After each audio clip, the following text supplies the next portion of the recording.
श्लोक 9 पाठ 4 दिव्य ज्ञान चौथा पाठ। जन कर्म च मे दिव्यमेव यो वेति तत्वतः त्यक्त्वा देह पुनर्जन्म नैति मामेति सोऽर्जुन। हे अर्जुन, मेरे जन्म और कर्म दिव्य अर्थात निर्मल और अलौकिक है। इस प्रकार जो मनुष्य तत्व से सर्वशक्तिमान सच्चिदानंदन परमात्मा अज अविनाशी और सर्वभूतों के परम गति तथा परम आश्रय हैं, वे केवल धर्म को स्थापन करने और संसार का उद्धार करने के लिए ही अपनी योगमाया से सगुण रूप होकर प्रकट होते हैं।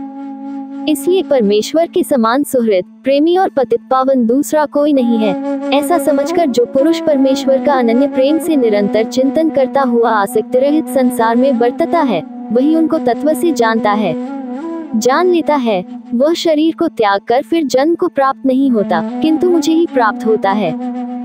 9 व्याख्या। इस श्लोक में भगवान श्री कृष्ण कहते हैं, हे अर्जुन, मेरा जन्म और मेरे कर्म दिव्य हैं। जो व्यक्ति इस सत्य को समझता है, वह मेरे इस दिव्य स्वरूप को जान जाता है। ऐसा व्यक्ति जब अपने शरीर का त्याग करता है, तब उसे पुनर्जन्म नहीं होता, वह सीधे मुझे प्राप्त होता है। अर्थात दिव्य जन्म और कर्म। भगवान कहते हैं कि उनका जन्म और उनके द्वारा किए गए कार्य साधारण नहीं है, वे दिव्य हैं। ये जन्म और कर्म संसार के बंधनों से मुक्त हैं, क्योंकि वे प्रभु के ईश्वरत्व से प्रेरित होते हैं। तत्वतः जानना। जो कोई इस सत्य को समझता है कि भगवान का जन्म और कर्म मानव जीवन के सांसारिक नियमों से परे हैं, वह सत्य को जानता है। पुनर्जन्म से मुक्ति। ऐसा व्यक्ति जो इस दिव्य सत्य को जानता है, उसे मृत्यु के बाद पुनर्जन्म नहीं लेना पड़ता। वह जन्म और मृत्यु के चक्र से मुक्त हो जाता है। भगवान की प्राप्ति। जो व्यक्ति भगवान के दिव्य स्वरूप को समझता है, वह मृत्यु के बाद भगवान के परम धाम में पहुंचता है और उन्हें प्राप्त करता है। इस श्लोक में भगवान श्री कृष्ण ने अर्जुन को ये समझाने की कोशिश की है कि उनका जन्म और कर्म सामान्य मानवों के समान नहीं है। जो उनके दिव्य स्वरूप को तात्विक रूप से समझता है, उसे संसार के बंधनों से मुक्ति मिलती है और वह भगवान की शरण में आ जाता है। ये श्लोक भक्तों के लिए प्रेरणा है कि वे भगवान के दिव्य स्वरूप को जानने और समझने का प्रयास करें, जिससे उन्हें मोक्ष प्राप्त हो सके। श्लोक 10 पाठ 4 दिव्य ज्ञान चौथा पाठ। वितराग भय क्रोधा मनमया मामुपाश्रिता बहवो ज्ञानतपसा पूता मद्भाव मागता।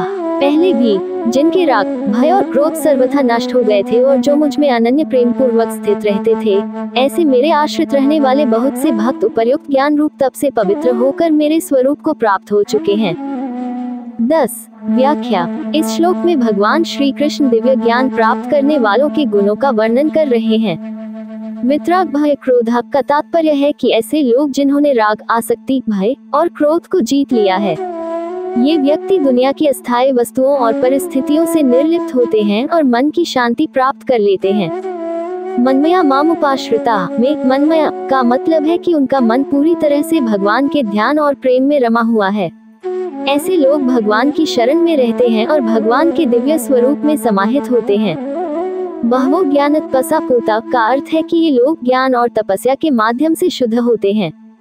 ज्ञान से तात्पर्य है दिव्य ज्ञान या वेदांत का ज्ञान, और तपस्या का अर्थ है आत्मा अनुशासन और साधना। मद्भाव मागता का मतलब है कि वे भगवान के दिव्य भाव और स्वभाव को प्राप्त कर लेते हैं। सारांश में इस श्लोक में भगवान श्री कृष्ण ने उन व्यक्तियों की प्रशंसा की है जो राग, भय और क्रोध से परे होकर ज्ञान और तपस्या से शुद्ध होकर उनके प्रति पूर्ण समर्पण और प्रेम रखते हैं। ऐसे व्यक्ति भगवान की दिव्यता और उनके अद्वितीय स्वभाव को अनुभव कर पाते हैं।